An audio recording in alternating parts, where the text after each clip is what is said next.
ये हमारे विधायक जी आज विधायक बन गए, लेकिन 2006 में हमारे साथ जिला पार्षद थे। जी 2006 में द्वेष कांत जी हमारे साथ जिला पार्षद थे। तो निश्चित ही कि जब सदन में वो भी हमको आजमाए होंगे, हम भी उनको आजमाए थे और वो हमको भी देखते होंगे, अपने को भी। तो हम जिला पार्षद के रूप में सदन में काम किए हैं, इसलिए हमें नहीं लगता है कि हमारे टक्कर नहीं। देखिए, दरार कुछ नहीं है। निश्चित ही हमारे मिनोरिटी समाज के लोग भी हमें मान सम्मान देते हैं, हम भी उनके साथ खड़े रहते हैं।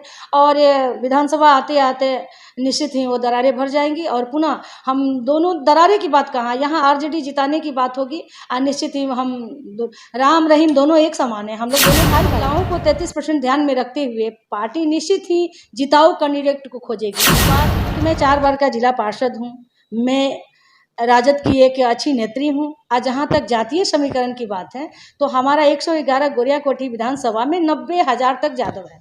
तो जहाँ एक मास वोट होता है और मैं एक ऐसी महिला हूँ कि जो जमात की वोट लेके हर बार जिला पार्षद हमारे यहाँ से विधानसभा के प्रत्याशी अगर कह रहे हैं तो वो कोई प्रतिनिधि नहीं है, एक वार्ड मेंबर भी नहीं है। लेकिन मैं 2006 से लगातार जिला पार्षद पद के रूप में बनी हूँ और आज भी जनता के बीच मैं जाती हूँ और काम करती हूँ, अपने पार्टी को उठाने का काम करती हूँ। इस भरोसे पर मैं चाहूँगी कि पार्टी एक बार हमको भी मौका दे।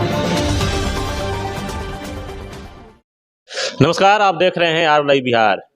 बिहार में विधानसभा चुनाव की सरगर्मियां तेज हो चुकी है और उसी को लेकर अभी हम मौजूद हैं रेणु यादव के पास, जो सिवान में राजद की नेत्री हैं। और गोरियाकोठी विधानसभा सीट की बात करें तो वहां से रेणु यादव अभी से ही चुनाव के तैयारी में लग चुकी हैं। ताइए उसी पर हम इनसे बात करेंगे, क्या कुछ कहती हैं विधानसभा चुनाव को लेकर। तो सबसे पहले मैडम आपका बहुत बहुत स्वागत है। आपको भी, आपके चैनल को, पूरे तमाम दर्शकों को मेरे तरफ से छठ पूजा की पावन और दीपावली की हार्दिक बधाई। मैडम, विधानसभा चुनाव आने वाला है, चर्चा चल रही है कि रेणु यादव चुनाव लड़ेंगी गोरियाकोठी विधानसभा सीट से, कितनी सच्चाई है इसमें? सच्चाई क्या है, मैं तो आरजेडी की एक सिपाही हूँ, अपना मेहनत करती हूँ, मजदूर की तरह खटती हूँ। तो निश्चित ही एक मजदूर जब किसी के खेत में खटता है तो उसको मेहनतनामा मिलनी चाहिए। अच्छा तो मैडम, लगे हुए विधानसभा चुनाव की बात करें तो बहुत सारे दावेदार हैं गोरियाकोठी विधानसभा सीट से। और पिछली बार चुनाव में बात की जाए तो नूतन वर्मा को पार्टी ने उम्मीदवार बनाया था, हालांकि पार्टी ने अभी उनको निष्कासित कर दिया है 6 सालों के लिए। अगला उम्मीदवार कौन होगा, इस पर सस्पेंस बना हुआ है।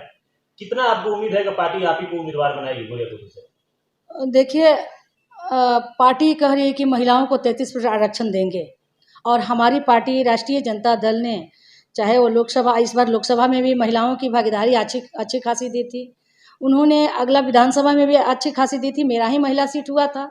तो महिलाओं को 33% ध्यान में रखते हुए पार्टी निश्चित ही जिताऊ कैंडिडेट को खोजेगी। इस बार हमारी हार्दिक इच्छा है, जनता की, बिहार की जनता कहती है कि मुख्यमंत्री हमारे माननीय तेजस्वी यादव जी बने, तो इस पर जिताऊ कैंडिडेट को चयन करेगी, यह हमें पूर्ण रूप से विश्वास है। उसी कड़ी में मैं भी आती हूँ।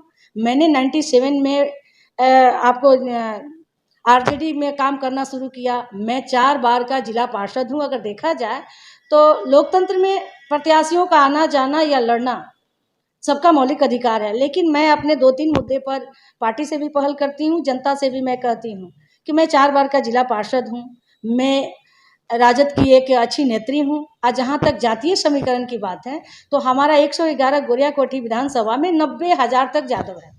तो जहाँ एक मास वोट होता है और मैं एक ऐसी महिला हूँ कि जो जमात की वोट लेके हर बार जिला पार्षद बन जाती हूँ, जिसमें महिलाएं मेरे साथ जुड़ी हुई है, महिलाओं के लिए मैं काम करती हूँ। तो निश्चित ही मुझे विश्वास है कि पार्टी देखा जाए तो हर पार्टी की अपना एक जातीय समीकरण होता है, एक सीट फॉर्मूला के लिए जाति का टिकट भी देती है लोग, इतने जाति को कहाँ से लगाना है। अगर बात की जाए तो जादव उम्मीदवारों को, तो सिवान में जादव उम्मीदवार बहुत सारे हैं। जैसे सिवान से बात करें तो अवध बिहारी चौधरी, रघुनाथपुर हरिशंकर यादव। क्या लग रहा है कि और भी कोई यादव चेहरा पार्टी देगी सिवान में?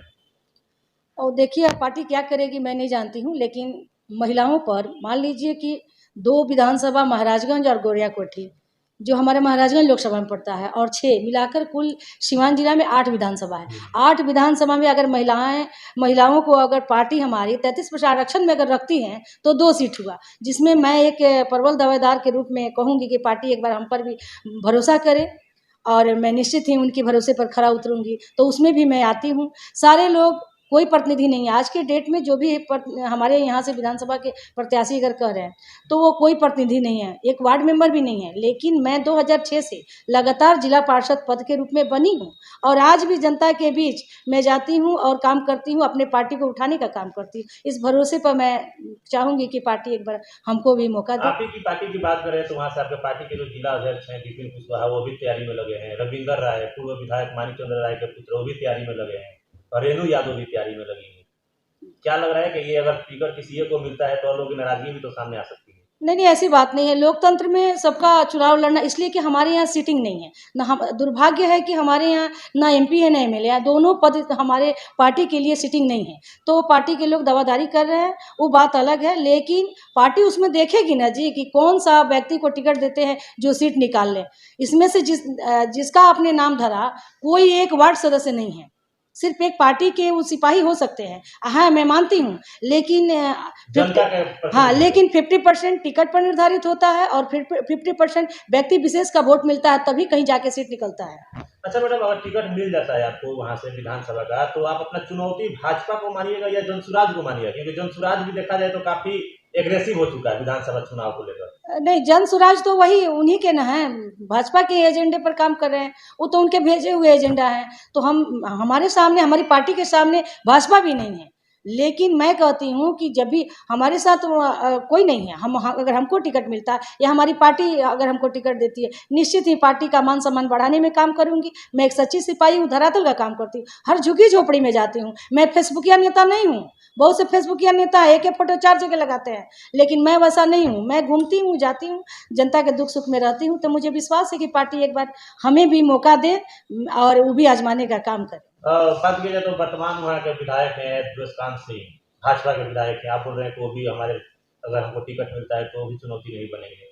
किस आधार पर बोल रहे हैं मैडम ये बात? इस आधार पर कह रहे हैं कि मानिए हमारे विधायक जी आज विधायक बन गए, लेकिन 2006 में हमारे साथ जिला पार्षद थे।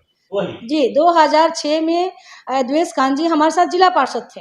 तो निश्चित ही कि जब सदन में वो भी हमको आजमाए होंगे, हम भी उनको आजमाए थे और वो हमको भी देखते होंगे, अपने को भी। तो हम जिला पार्षद के रूप में सदन में काम किए हैं, इसलिए हमें नहीं लगता है कि हमारे टक्कर में कोई होगा। हम तो बराबरी के टक्कर में होंगे, लेकिन बाजी तो अगर पार्टी देती है तो निश्चित ही आरजेडी मारेगी।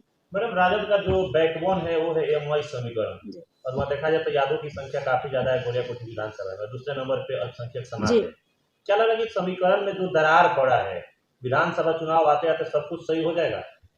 और नहीं, देखिए दरार कुछ नहीं है। निश्चित ही हमारे मिनोरिटी समाज के लोग भी हमें मान सम्मान देते हैं, हम भी उनके साथ खड़े रहते हैं और विधानसभा आते आते निश्चित ही वो दरारें भर जाएंगी। और पुनः हम दोनों, दरारें की बात कहाँ, यहाँ आरजेडी जिताने की बात होगी। और निश्चित ही हम राम रहीम दोनों एक समान है, हम लोग दोनों भाई भाई हैं ना।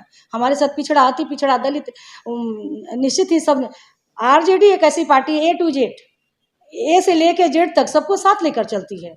अच्छा मैडम, आपके पार्टी के ऊपर ये भी आरोप लगता है कि पार्टी पैसे के आधार पर टिकट का वितरण कर देती है और जो अच्छे कार्यकर्ता होते हैं, जो धरातल के नेता होते हैं, वो चुनाव लड़ने से वंचित हो जाते हैं। और पिछली बार भी 1-2 विधानसभा सीटें थी जिस पर ये आरोप लगा था। क्या कहिएगा इस पर? देखिए, अगर इस बात को मैं सिरे से खारिज करती हूँ। अगर पैसा लेके अगर किसी को टिकट देना होता तो मुन्नी रजक जी आज हमारे एमएलसी नहीं होती।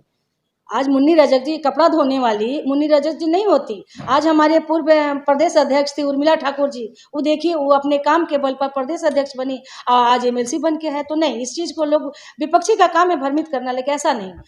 वर्क देख के, काम देख के पार्टी टिकट देती है। तो काम के आधार पर देखा जाए तो रेणु यादव तो फिर बैठती है 5 सालों तक जनता के, तो जनता के भरोसा और पार्टी के भरोसा जताने का है। लेकिन मैं तो आश्वस्त हूँ कि मुझे अगर पार्टी एक बार मौका देती है तो निश्चित ही पार्टी का सर का ताज में बनाने का काम करूंगी और जनता का मान सम्मान देने का काम करूंगी। मैं तो कहती हूँ कि एक बार औरत जननी होती है ना, औरत हमेशा जिस काम को लेकर चलती है वो भटकती नहीं है। तो एक बार पार्टी इस मजदूर पर भी, इस वर्कर पर भी निगाहें डाले और देखे हम उनके झोली में डालते हैं कि। चलिए मैडम, पिछली बार विधानसभा चुनाव में 12,000 मात्र वोटों का अंतर था एनडीए और महागठबंधन के वोटों में। क्या लग रहा है इस बार वो फासला कम हो जाएगा और इस बार महागठबंधन की सरकार बनेगी बिहार में? निश्चित इस बार महागठबंधन की सरकार बनेगी। हम युवाओं के आइकॉन, हमारे नेता माननीय तेजस्वी यादव जी बिहार के मुख्यमंत्री होंगे। यह जनता की आवाज़ है, जनता की पुकार है। जनता जिसे चाहती है उसे टीका लगा के EM CM बना देती है। चलिए, बहुत बहुत धन्यवाद।